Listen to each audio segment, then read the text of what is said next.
அனைவருக்கும் வணக்கம். இன்னைக்கு நாம மேத்தமேட்டிக்ஸ் யூனிட் 8 டைனமிக்ஸ் அண்ட் ஸ்டாட்டிக்ஸோட நெக்ஸ்ட் வீடியோ தான் பார்க்க போறோம். Part 8K. ஸோ இதுல சென்டர் ஆஃப் கிராவிட்டி அப்படிங்கிற டாபிக் நம்ம டிஸ்கஸ் பண்ணலாம்.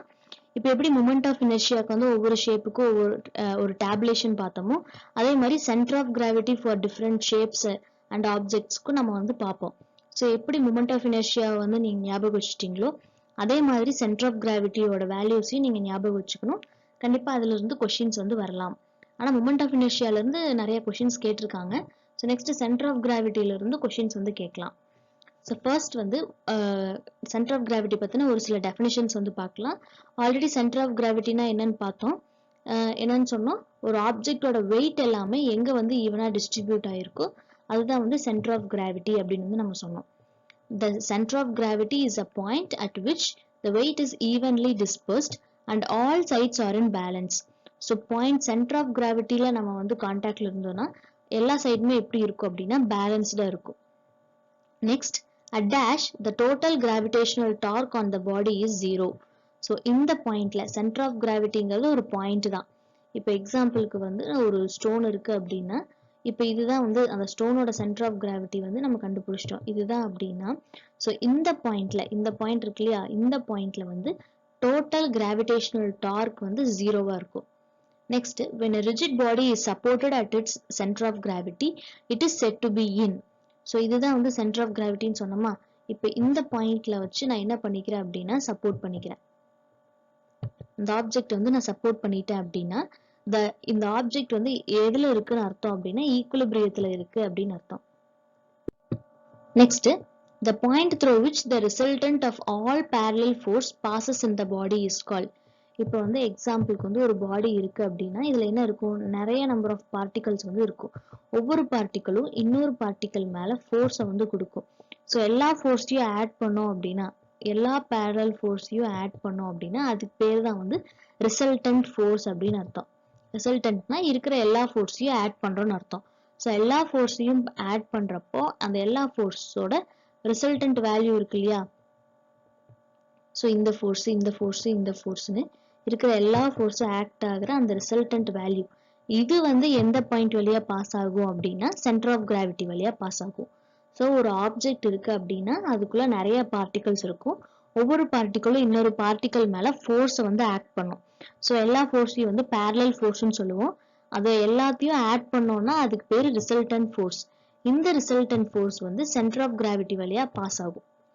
Next, dash is defined as an imaginary point on which the entire length, area or volume of a body is assumed to be concentrated. So இது என்ன அப்படின்னா centre of gravity. இந்த பாயிண்ட்ல தான் எல்லா அந்த ஆப்ஜெக்டோட எல்லா லென்த், ஏரியா, வால்யூம் எல்லாமே கான்சென்ட்ரேட் ஆயிருக்க மாதிரி நம்ம அஸ்யூம் பண்ணிக்கிறோம். Next, dash is defined as the geometrical center of the object. So geometrical center அப்படின்னா இப்போ அந்த ஆப்ஜெக்ட் என்ன ஷேப்ல இருக்கோ அந்த ஷேப்போட சென்டர். சப்போஸ் ஒரு ஸ்கொயர் ஷேப்ல இருந்துச்சு அப்படின்னா இந்த ஸ்கொயர் ஷேப்புக்கு எது ஜியோமெட்ரிக்கல் சென்டரா இருக்கும், இந்த பாயிண்ட் தான் என்னவா இருக்கும், சென்டரா இருக்கும். ஸோ அந்த மாதிரி அந்த பர்டிகுலர் ஷேப்புக்கு என்ன சென்டரோ அதுதான் ஜியோமெட்ரிக்கல் சென்டர். அது என்ன அப்படின்னா centroid or centre of gravity. So ஒரு சில டைம்ல சென்ட்ராய்டு, சென்டர் ஆஃப் கிராவிட்டி ரெண்டுமே ஒண்ணுங்கிற மாதிரி தான் சொல்லியிருப்பாங்க. சென்ட்ராய்டு 2 டைமென்ஷன்லயும், சென்டர் ஆஃப் கிராவிட்டி 3 டைமென்ஷனல் ஆப்ஜெக்ட்ஸ்க்கு சொல்லுவாங்க. ஸோ எக்ஸாம்பிள் இப்போ இந்த ட்ரையாங்கிள், ஸ்கொயர் எல்லாம் இருக்கு அப்படின்னா அது 2 டைமென்ஷனல். அதே சென்டர் ஆஃப் 3 டைமென்ஷனலுக்கு எது எடுத்துக்கலாம், கியூபு, கியூபாய்டு, இது எல்லாத்துக்குமே சென்டர் ஆஃப் கிராவிட்டி சொல்றாங்க 3 டைமென்ஷனலுக்கு. 2 டைமென்ஷனலுக்கு சென்ட்ராய்டுன்னு சொல்றாங்க. ஸோ இந்த ரெண்டுமே என்ன அப்படின்னா it can be defined as the geometrical center of the object. Next, dash is represented as the weight of the entire body. So ஒரு சில டைம் நம்ம என்னவா அந்த பாடியோட ஹோல் வெயிட்டையும் நம்ம சென்டர் ஆஃப் கிராவிட்டி வச்சு ரெப்ரசென்ட் பண்ணிடுவோம். Centre of gravity is represented as weight of the entire body. Next, for small dimensions, அது சின்ன சின்ன ஆப்ஜெக்ட்ஸ்க்கு, எக்ஸாம்பிளுக்கு ஒரு சின்ன ஸ்கொயர் பாக்ஸ் இருக்கு, இல்ல ஒரு ராட் இருக்கு, இந்த மாதிரி ஒரு ஸ்மால் டைமென்ஷன்ஸுக்கு அண்ட் யூனிஃபார்ம் டிஸ்ட்ரிபியூஷன். யூனிஃபார்ம் டிஸ்ட்ரிபியூஷன்னா என்ன அப்படின்னா அந்த இப்ப ராட் எடுத்துட்டோம் அப்படின்னா இந்த ராட் எல்லா பக்கமும் ஒரே ஷேப்ல இருக்கு. இப்ப நான் இங்க போட்டதுல கூட பார்த்துட்டோம்னா இந்த இடத்துல சின்னதா இருக்கு, இந்த இடத்துல பெருசா இருக்கு இல்லையா? ஸோ இந்த இடத்துல மாஸ் கம்மியா இருக்கும், இந்த இடத்துல அதிகமான பார்ட்டிக்கல் இருக்கும், அப்ப அதிகமான மாஸ் இருக்கும். அந்த மாதிரி இல்லாம யூனிஃபார்மா இருக்கிறது, ஒரே மாதிரி வந்து இருக்கிறது, அதுக்கு பேர் தான் யூனிஃபார்ம் டிஸ்ட்ரிபியூஷன். ஒரு சில பக்கம் பார்த்துட்டீங்கன்னா ஆப்ஜெக்ட்ஸ் வந்து இந்த மாதிரி கூட இருக்கலாம் இல்லையா, இந்த ஷேப்ல கூட வந்து இருக்கலாம். ஸோ பார்த்துட்டோம்னா இந்த இடத்துல வந்து மாஸ் அதிகமா இருக்கும், இந்த இடத்துல வந்து கம்மியா இருக்கும் இல்லையா? ஸோ அந்த மாதிரி இல்லாம அப்படி இருந்துச்சுன்னா நான் யூனிஃபார்ம்னு அர்த்தம். ஸோ யூனிஃபார்ம் டிஸ்ட்ரிபியூஷன்னா எல்லா இடத்துலயும் ஒரே மாதிரி மாஸ் இருக்கிறது. ஸ்மால் டைமென்ஷன்ஸாவோ இல்லை யூனிஃபார்ம் டிஸ்ட்ரிபியூஷனாவோ இருந்துச்சுன்னா சென்டர் ஆஃப் கிராவிட்டியும் சென்டர் ஆஃப் மாஸும் என்ன ஆகும் அப்படின்னா இட் வில் கோயின்சைட். கோயின்சைட்னா ஒரே இடத்துல இருக்கும்னு அர்த்தம். For smaller dimensions and uniform distribution, the center of gravity and center of mass of the body coincides. So இதுக்கே ஆப்போசிட்டா for a body of very large dimensions or having non-uniform density, the center of gravity and center of mass of the body does not coincide. ரெண்டு வந்து ஒரே இடத்துல இருக்காது. Next, if an object has an axis of symmetry, then the dash of the object lies on that axis. So எக்ஸாம்பிளுக்கு axis of சிமெட்ரினா என்னன்னு first பார்க்கலாம். இப்போ எக்ஸாம்பிளுக்கு வந்து நம்ம இதை எடுத்துக்கலாம். ஃபர்ஸ்ட் வந்து ஆக்சிஸ் ட்ரா பண்ணிக்கலாம், X axis and Y axis draw பண்ணிக்கலாம். இப்போ இதில் வந்து நான் ஒரு சர்க்கிளை வந்து வரைகிறேன். சென்டர் வந்து ஒரிஜினில் இருக்கிற மாதிரி ஒரு சர்க்கிளை வந்து நான் வரைகிறேன். இப்போ பார்த்துட்டோம்னா இந்த சர்க்கிளோட இந்த ஹாஃப் மட்டும் எடுத்துக்கலாம், ஒய் ஆக்சிஸை எடுத்துக்கலாம். இதுதான் வந்து சர்க்கிள் வழியாக பாஸ் ஆகிற ஒய் ஆக்சிஸ் இல்லையா? ஸோ இந்த ஒய் ஆக்சிஸ்க்கு இந்த லெஃப்ட் ஹேண்ட் சைடும் ரைட் ஹேண்ட் சைடும் பார்த்துட்டோம் அப்படின்னா ஒரே மாதிரி இருக்கும். ஸோ அதுதான் வந்து ஆக்சிஸ் ஆஃப் சிமெட்ரி. ஒரு ஆக்சிஸை பொறுத்து அந்த ஆப்ஜெக்ட் வந்து ரெண்டு சைட்லையுமே ஒரே மாதிரி இருந்துச்சுன்னா அதுக்கு பேர் ஆக்சிஸ் ஆஃப் சிமெட்ரி. இதே மாதிரி எக்ஸ் ஆக்சிஸ்ல பார்த்தாலும் அதே மாதிரி தான் இருக்கும் இல்லையா? இப்போ எக்ஸ் ஆக்சிஸ்க்கு பார்த்தா எப்படி இருக்கும்? ஃபர்ஸ்ட் வந்து ஒரு ஆக்சிஸ் ட்ரா பண்ணிக்கலாம். அப்புறம் வந்து நம்ம இப்போ எக்ஸாம்பிளுக்கு வந்து ஒரு ஸ்கொயர் எடுத்துக்கலாம். இந்த மாதிரி ஒரு ஸ்கொயர் எடுத்துக்கலாம். இப்போ எக்ஸ் ஆக்சிஸ் வந்து நான் சூஸ் பண்ணியிருக்கேன்னா, ஸோ இந்த எக்ஸ் ஆக்சிஸ்க்கு அப்போ மேலே பார்த்தாலும் ஒரே மாதிரி இருக்கும், இல்லை டவுனில் பார்த்தாலும் அந்த ஆப்ஜெக்ட் வந்து ஒரே மாதிரி இருக்கும். அப்படி இருந்துச்சுன்னா அதுக்கு பேர் ஆக்சிஸ் ஆஃப் சிமெட்ரி. ஆக்சிஸை வச்சு சிமெட்ரிக்காக இருக்கு இல்லையா? சிமெட்ரிக்னா ஒரே மாதிரி இருக்கிறது. ஆக்சிஸை பொறுத்து ஒரே மாதிரி இருந்துச்சுன்னா that is called axis of symmetry. So if an object has axis of symmetry, இந்த மாதிரி ஒரே மாதிரி சிமெட்ரி இருந்துச்சுன்னா then dash of the object lies on that axis. So இந்த ஆக்சிஸ்ல சிமெட்ரிக்கா இருந்துச்சுன்னா இந்த ஆப்ஜெக்டோட சென்டர் ஆஃப் கிராவிட்டியும் இந்த ஆக்சிஸ்ல தான் ஏதோ ஒரு பாயிண்ட்ல இருக்கும். ஸோ எந்த ஆக்சிஸை பொறுத்து அது சிமெட்ரிக்கா இருக்கோ அந்த ஆக்சிஸ்ல தான் அதோட சென்டர் ஆஃப் கிராவிட்டி இருக்கும். So centroid for 2 dimensional and center of gravity for 3 dimensional. Next, dash is an important concept in determining the stability of the structure. ஒரு ஸ்ட்ரக்சர் ஸ்டேபிளா இருக்கிறதுக்கும் இல்லாம இருக்கிறதுக்கும் அந்த ஆப்ஜெக்ட் மேல ஆக்ட் ஆகுற வெயிட் தான் வந்து ஒரு காரணம். ஐ மீன் கிராவிட்டி, அது வந்து ஒரு காரணம் இல்லையா? ஸோ நார்மலி சென்டர் ஆஃப் கிராவிட்டிங்கிறது என்னது? வெயிட் எல்லாமே ஒரு பர்டிகுலர் இடத்துல கான்சென்ட்ரேட் ஆயிருக்கும் அப்படிங்கிறது. ஸோ ஒரு ஆப்ஜெக்ட் ஸ்டெபிலிட்டியா இருக்கணும் அப்படின்னா சென்டர் ஆஃப் கிராவிட்டி வந்து ஒரு important factor. Next, dash is maximized in objects with lower center of gravity and a wide base.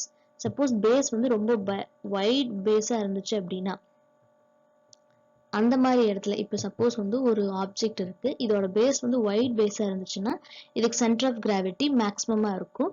அதே மாதிரி ஐ மீன் அந்த ஸ்டெபிலிட்டி வந்து மேக்ஸிமமா இருக்கும். அதே மாதிரி லோயர் பாயிண்ட்ல சென்டர் ஆஃப் கிராவிட்டி இருக்கிறது. இப்போ எக்ஸாம்பிளுக்கு வந்து ஒரு பெரிய ஒரு பஸ் எடுத்துக்கலாம். இந்த பஸ்ஸோட சென்டர் ஆஃப் கிராவிட்டி லோயர் பொசிஷன்ல இருந்துச்சு அப்படின்னா நம்மளுக்கு என்ன ஆகும் அப்படின்னா அந்த பஸ் வந்து ஸ்டேபிளா இருக்கும். ஸோ எப்போ வந்து மேக்ஸிமைஸ் பண்ணலாம், ஸ்டெபிலிட்டியை நம்ம அதிகப்படுத்தணும் அப்படின்னா சென்டர் ஆஃப் கிராவிட்டி வந்து கம்மியா கீழே இருக்கிற மாதிரி நம்ம எடுத்துக்கணும். அதே மாதிரி பேஸ் வந்து வைடா நம்ம வந்து எடுத்துக்கணும். இப்போ நார்மலாவே நம்ம டே டு டே லைஃப்லயே பார்த்தாவே தெரியும், கொஞ்சம் ஷார்ட்டா இருக்கிறவங்களை வந்து நம்ம என்ன பண்ண முடியாது, அவ்வளோ சீக்கிரம் வந்து அசைக்க முடியாது. ஆனா இதே வந்து ரொம்ப டாலா இருந்தாங்கன்னு வச்சுக்கோங்களேன், ஈஸியா வந்து அவங்களை கீழே தள்ளிடலாம். இதே ஷார்ட்டா இருக்கிறவங்கள நம்மளால கீழே தள்ள முடியாது. ஸோ அதுக்கு காரணமும் இந்த சென்டர் ஆஃப் கிராவிட்டி தான். ஹைட்டா இருந்தாங்க அப்படின்னா சென்டர் ஆஃப் கிராவிட்டி கொஞ்சம் மேல இருக்கும், ஷார்ட்டா இருக்கிறவங்களுக்கு சென்டர் ஆஃப் கிராவிட்டி கீழே இருக்கும். ஸோ யாரை வந்து நம்ம யாருக்கு வந்து ஸ்டெபிலிட்டி அதிகமா இருக்கும்? அப்போ ஷார்ட்டா இருக்கிறவங்களுக்கு. யாருக்கு சென்டர் ஆஃப் கிராவிட்டி லோயர்ல இருக்கோ அவங்களுக்கு தான் ஸ்டெபிலிட்டி அதிகமா இருக்கும்.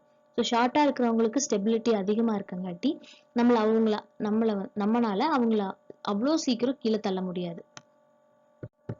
So next question, the position of center of gravity changes with already வந்து center of massக்கே வந்து நம்ம பார்த்தோம், moment of inertiaவுக்கு பார்த்தோம், axis of rotation choose பண்றத பொறுத்து நம்மளுக்கு அதோட values எல்லாம் மாறும். அதே மாதிரி center of gravityயோட values எதை பொறுத்து மாறும்னா அந்த ஆப்ஜெக்டோட ஷேப்பை பொறுத்தும் அதுல ஆக்ட் ஆகுற கிராவிட்டியை பொறுத்தும். சப்போஸ் இந்த மாதிரி ஒரு ஷேப் எடுத்துட்டு இதுல கிராவிட்டி வந்து இந்த இடத்துல ஒரு மாதிரி இருக்கு, இந்த இடத்துல வேற மாதிரி இருக்கு அப்படின்னா அது கண்டிப்பா என்ன ஆகாது, சென்டர் ஆஃப் கிராவிட்டி வந்து சேஞ்ச் ஆயிட்டே தான் இருக்கும். ஸோ சென்டர் ஆஃப் கிராவிட்டி ஒரே மாதிரி இருக்கணும் அப்படின்னா அந்த ஆப்ஜெக்ட்ல ஃபுல்லாவுமே கிராவிட்டி ஒரே அளவுக்கு இருக்கணும், ஒரே வேல்யூ இருந்துச்சுன்னா தான் சென்டர் ஆஃப் கிராவிட்டியும் ஒரே வேல்யூ இருக்கும். Next, if the body is so extended that the G varies from part to part அதான் சொல்லியிருக்காங்க. அப்போ ஆல்ரெடி எக்ஸாம்பிள் பார்த்தோமா அதே மாதிரி தான் இப்போ ஒரு ஃபுல் பாடி வந்து நம்ம எக்ஸ்டெண்ட் பண்ணியிருக்கோம். ஸோ இங்க என்ன சொல்றாங்கன்னா ஒவ்வொரு பார்ட்லயும் ஒவ்வொரு மாதிரி வந்து நமக்கு கிராவிட்டி இருக்கிறது. ஸோ இந்த பார்ட்டுக்கு ஒரு மாதிரி இருக்கிறது, இந்த பார்ட்டுக்கு ஒரு மாதிரி, இந்த பார்ட்டுக்கு ஒரு மாதிரின்னு ஒவ்வொரு மாதிரி வந்து கிராவிடேஷனல் கான்ஸ்டன்ட் அதாவது ஆக்ஸலரேஷன் டியூ டு கிராவிட்டி இருக்கு இல்லையா. ஸோ இது வந்து சேஞ்ச் ஆகிட்டே இருந்துச்சு அப்படின்னா இந்த centre of gravity will not coincide with centre of mass. ரெண்டு வந்து ஒரே பாயிண்ட்ல இருக்க வாய்ப்பு இல்லை. Next question, if both center of mass and center of gravity are present, dash of the body. So ரெண்டுமே எங்க இருக்கும்? Center of mass நம்ம பார்க்கறப்ப பார்த்திருப்போம். It can be present inside the body or outside the body. Center of massங்கிற அந்த point இப்போ இந்த பாடி இருக்கு அப்படின்னா எப்பவுமே இந்த ஆப்ஜெக்ட்டுக்கு உள்ளேயே தான் இருக்கணுங்கிற அவசியம் கிடையாது. இந்த இடத்துல கூட என்ன இருக்கலாம்னா சென்டர் ஆஃப் மாஸ் இருக்கலாம். அதே மாதிரிதான் சென்டர் ஆஃப் கிராவிட்டியும். ஏன்னா நம்ம என்ன ஆக்சஸ் ஆஃப் ரொட்டேஷன் சூஸ் பண்றோமோ அதை பொறுத்து தான் என்ன இருக்கும், சென்டர் ஆஃப் மாஸ் இருக்கும். So same like that centre of gravity வந்து it can be present either inside or outside. இன்சைட்லயும் இருக்கலாம் இல்லை வெளியவும் இருக்கலாம். நெக்ஸ்ட் வந்து methods to calculate centre of gravity. 3 methods வந்து சொல்லியிருக்காங்க. By geometrical consideration, by moment and by graphical method அப்படின்னு. இப்போ ஜாமெட்ரிக்கல் கன்சிடரேஷன்னா ஒவ்வொரு ஜாமெட்ரி வச்சு அதாவது ஷேப்ஸை வச்சு ஒவ்வொரு ஷேப்புக்கும் ஒவ்வொரு மாதிரி என்ன இருக்கும், சென்டர் ஆஃப் கிராவிட்டி இருக்கும். Next by moment. மூமெண்ட்னா என்னன்னு நம்ம பார்க்கலாம். அடுத்தது பை கிராஃபிக்கல் மெத்தட். கிராஃப் வச்சு நம்ம என்ன பண்ணலாம் அப்படின்னா மூமெண்ட் சென்டர் ஆஃப் கிராவிட்டி கண்டுபிடிக்கலாம். ஃபர்ஸ்ட் வந்து மூமெண்ட் மெத்தடு. நம்ம வந்து ஜாமெட்ரிக்கல் மெத்தட் இருக்கு இல்லையா, ஒவ்வொரு ஷேப்புக்கும் ஒவ்வொரு மாதிரி இருக்கும் அப்படிங்கிறது அதை வந்து நம்ம பார்க்கலாம், பின்னாடி பார்க்கலாம். அப்புறம் அடுத்தது மூமெண்ட் மெத்தட் நம்ம கால்குலேட் பண்ணலாம். ஸோ மூமெண்ட் மெத்தட்ல எப்படி இது பண்ணலாம், கால்குலேட் பண்ணலாம்னா ஃபார்முலா இதுதான். CG equal to W1 D1 plus W2 D2 plus W3 D3 so on to WN DN divided by W. So இந்த Wங்கிறது என்ன அப்படின்னா அந்த ஆப்ஜெக்டோட டோட்டல் வெயிட். நெக்ஸ்ட் இந்த W1 D1 அதாவது Wங்கிறது வெயிட், Dங்கிறது distance. So weight into distance என்ன அப்படின்னா மூமெண்ட். ஸோ அதுதான் இதோட நேம். ஸோ மூமெண்ட் அப்படிங்கிறது என்ன அப்படின்னா வெயிட் இன்டூ டிஸ்டன்ஸ். எதுக்கும் இடையில இருக்கிற டிஸ்டன்ஸ் அப்படின்னா அந்த பர்டிகுலர் பார்ட்டிகளுக்கும் ஒரிஜினுக்கும் இடையில இருக்கிற டிஸ்டன்ஸ், அதுதான் என்ன அப்படின்னா மூமெண்ட். ஸோ இங்க என்ன பண்ணியிருக்கோம், எல்லா மூமெண்ட்டையும் ஆட் பண்ணிட்டு it is divided by overall weight இல்லையா. ஸோ அதான் சொல்லியிருக்காங்க பாருங்க. The center of gravity of an object is calculated by taking the sum of its moment. எல்லா மூமெண்ட்டையும் ஆட் பண்ணிட்டு divided by overall weight. Next, the moment is a product of weight and its location from measured from the origin.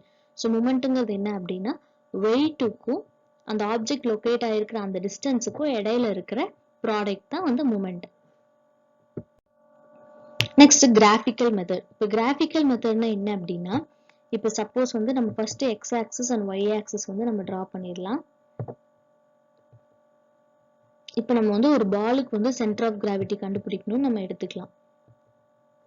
So இந்த மாதிரி வந்து ஒரு பால் இருக்கு, இதுக்கு centre of gravity கண்டுபிடிக்கணும் அப்படின்னா ஃபர்ஸ்ட் நான் என்ன பண்றேன்னா இந்த பால் இருக்கு இல்லையா, இந்த பாலை வந்து நான் பிரிக்கிறேன், ஒவ்வொரு ஏரியாவை பிரிக்கிறேன். ஸோ இது வந்து ஃபர்ஸ்ட் ஏரியா, இது second area, third area, fourth area. So இப்படி வந்து நான் என்ன பண்றேன் அப்படின்னா பிரிக்கிறேன். இதை மீன் first, second, third, fourth, fifth மொத்தம் 5 ஏரியா இருக்கு இல்லையா. ஸோ இப்போ என்ன பண்றேன் அப்படின்னா இதுக்கு என்ன இருக்கும், இது வந்து ஒரு x கோஆர்டினேட், இது வந்து y கோஆர்டினேட் இல்லையா. ஸோ இது x and y கோஆர்டினேட். அதே மாதிரி இந்த இதுக்கும் வந்து இது x, இது y. அதே மாதிரி ஒவ்வொன்றுக்கும் வந்து நம்ம என்ன பண்ணலாம், மார்க் பண்ணிக்கலாம் இல்லையா. ஸோ ஃபர்ஸ்ட் A1 அப்படிங்கிறது என்ன அப்படின்னா இந்த ஏரியா 1, இந்த ரீஜன் இருக்கு இல்லையா, இதுதான் வந்து என்னது A1. நெக்ஸ்ட் இது வந்து A2. நெக்ஸ்ட் இந்த ரீஜன் இருக்கு இல்லையா, இதுதான் வந்து A3. நெக்ஸ்ட் இது A4, இது A5. இப்படி நம்ம எவ்வளோ ஏரியாவா டிவைட் பண்றோமோ அதுதான் வந்து என்னது A1, A2, A3. Next x1, x2, x3ங்கிறது என்னது, இப்போ இந்த ஏரியா நம்ம எடுத்துட்டோம் அப்படின்னா இந்த ஏரியாவோட x கோஆர்டினேட் என்னது, y கோஆர்டினேட் என்னது, அதுதான் x1, x2, x3. இது வந்து ஃபர்ஸ்ட்டுக்கு x1, நெக்ஸ்ட் ஏரியாவுக்கு x2, நெக்ஸ்ட்டுக்கு x3. இப்படி வந்து ஒவ்வொரு ஏரியாவுக்கும் நம்ம என்ன பண்ணிக்கலாம், நம்ம x கோஆர்டினேட் y கோஆர்டினேட் சொல்லலாம் இல்லையா. ஸோ அதுதான் வந்து இங்கே x1, x2, x3ன்னு கொடுத்துருக்காங்க. இங்கே வந்து y1, y2, y3ன்னு கொடுத்துருக்காங்க. Divided by a, divided by இந்த கேபிட்டல் ஏங்கிறது என்ன அப்படின்னா டோட்டல் ஏரியா. இந்த ஆப்ஜெக்ட் இருக்கு இல்லையா, இந்த கிரீன் கலர் ஆப்ஜெக்ட், இதோட டோட்டல் ஏரியா தான் இந்த கேபிட்டல் A. ஸோ கிராஃபிக்கல் மெத்தட்னா என்ன பண்ணோம், அந்த ஆப்ஜெக்ட் வந்து நம்ம சின்ன சின்ன ஏரியாஸா பிரிச்சுட்டு இந்த ஃபார்முலா அப்ளை பண்ணோம். CG ஈக்குவல் டு, அதாவது சென்டர் ஆஃப் கிராவிட்டிங்கிறது ஒரு பாயிண்ட் இல்லையா.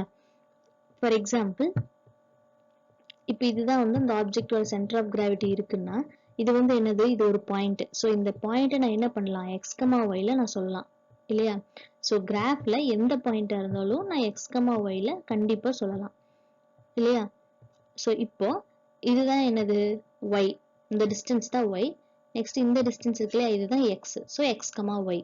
ஸோ சென்டர் ஆஃப் கிராவிட்டி அந்த பாயிண்டோட x கோஆர்டினேட் என்னன்னா a1 x1 plus a2 x2 so on to an xn divided by capital A, a1 y1 plus a2 y2 plus a3 y3 so on to an yn divided by capital A. So இதான் வந்து graphical method. Next வந்து நம்ம geometrical மெத்தட்ல சொன்னோம் இல்லையா, ஒவ்வொரு ஷேப்புக்கும் ஒவ்வொரு மாதிரி இருக்கும் அப்படிங்கிறது. ஒரு சிலதுக்கு வந்து டைரக்டா கொடுத்துருப்பாங்க. இப்போ கொஸ்டின்ல எப்படி கேட்கலாம் அப்படின்னா, consider a uniform rod of length L, its center of gravity is located at dash அப்படின்னா அது அந்த ராடோட மிட் பாயிண்ட்ல தான் என்ன இருக்கும், சென்டர் ஆஃப் கிராவிட்டி இருக்கும். ஸோ அதோட x and y கோஆர்டினேட்ஸையும் நம்ம சொல்லலாம், L/2, 0 அப்படின்னு நம்ம சொல்லலாம். ஸோ இந்த மாதிரி ஒவ்வொரு ஷேப்புக்கும் இது மாஸ், இது லென்த் அந்த மாதிரி கொடுத்துட்டு என்ன சென்டர் ஆஃப் கிராவிட்டி, ஸோ அந்த சென்டர் ஆஃப் கிராவிட்டி எங்க இருக்கும் அப்படிங்கிற கொஸ்டின்ஸ் வந்து நம்ம கேட்கலாம். நெக்ஸ்ட் வந்து இன்க்ளைன்டு ராட், இது வந்து தின் ராடு. நெக்ஸ்ட் இன்க்ளைன்டு ராட்னா என்ன அப்படின்னா, இது X axis and Y axis நம்ம எடுத்துட்டோம் அப்படின்னா அந்த ராடு வந்து ஒரு பர்டிகுலர் ஏரியா வந்து சாஞ்சிருக்காது, இந்த மாதிரி அந்த ராடு வந்து சாஞ்சிருக்காது. ஸோ இந்த இடம் இருக்கு இல்லையா, இதுதான் வந்து என்ன அப்படின்னா தீட்டா, எந்த அளவுக்கு இன்க்ளைன்ட் ஆயிருக்கு அப்படிங்கிறது தான் என்னது theta. So inclined rod it is also be at midpoint, அந்த சென்டர் ஆஃப் கிராவிட்டி இதுக்கும் மிட் பாயிண்ட்ல தான் இருக்கும். நெக்ஸ்ட் கோஆர்டினேட்ஸ் பார்த்துட்டோம்னா L divided by 2 cos theta, L/2 sin theta. Next வந்து ஸ்பியருக்கு, சாலிட் ஸ்பியருக்கு கொடுத்துருக்காங்க, ஹாலோ ஸ்பியர், ஹெமிஸ்பியர் மூணுக்குமே சொல்லியிருக்காங்க. மூணுக்குமே வந்து சென்டர்ல தான் வந்து இருக்கும். இதோட கோஆர்டினேட்ஸ் பார்த்துட்டோம்னா r, r அண்ட் ஹெமிஸ்பியரோட கோஆர்டினேட்ஸ் வந்து r, 3r/8. நெக்ஸ்ட் வந்து கியூபுக்கு, it will be at the point of intersection of diagonals. So ஒரு கியூப் எடுத்துக்கலாம். இப்போ நான் ஃபர்ஸ்ட் வந்து ஒரு ஸ்கொயர் எடுக்கிறேன் அப்படின்னா இந்த பாயிண்ட் இருக்கு இல்லையா, டயாகனல்ஸ் அப்படிங்கிறது எது, இந்த லைன்ஸ் தான் வந்து டயாகனல்ஸ். இந்த ரெண்டு டயாகனலும் எந்த இடத்துல மீட் ஆகுது அதுதான் வந்து பாயிண்ட் ஆஃப் இன்டர்செக்ஷன். எந்த இடத்துல மீட் ஆகுதோ அதுதான் பாயிண்ட் ஆஃப் இன்டர்செக்ஷன். ஸோ அந்த இடத்துல நமக்கு சென்டர் ஆஃப் கிராவிட்டி இருக்கும். ஸோ இதோட கோஆர்டினேட்ஸ் பார்த்துட்டோம்னா a/2, a/2. நெக்ஸ்ட் வந்து ஃபார் ரெக்டாங்கிள், ஃபார் ரெக்டாங்கிளுக்கும் it is at the point of intersection of diagonals. Coordinates பார்த்துட்டோம்னா b/2, d/2. நெக்ஸ்ட் வந்து ரெக்டாங்குலர் பிளாக், அதுக்கு எப்படி இருக்கும் L/2, h/2. நெக்ஸ்ட் வந்து ஸ்கொயர், ஸ்கொயருக்கு பாயிண்ட் ஆஃப் இன்டர்செக்ஷன் ஆஃப் டயாகனல்ஸ்ல தான் இருக்கும் சென்டர் ஆஃப் கிராவிட்டி. இதோட கோஆர்டினேட்ஸ் பார்த்துட்டோம்னா a/2, a/2. நெக்ஸ்ட் வந்து parallelogram, parallelogramக்கு எங்க இருக்கும்னா the center of gravity will be located at the point of intersection of diagonals. Next வந்து சிலிண்டர், சிலிண்டருக்கு மிட் பாயிண்ட் ஆஃப் ஆக்சிஸ், அந்த சிலிண்டரோட ஆக்சிஸோட மிட் பாயிண்ட்ல இருக்கும். இதோட கோஆர்டினேட்ஸ் வந்து 0, h/2.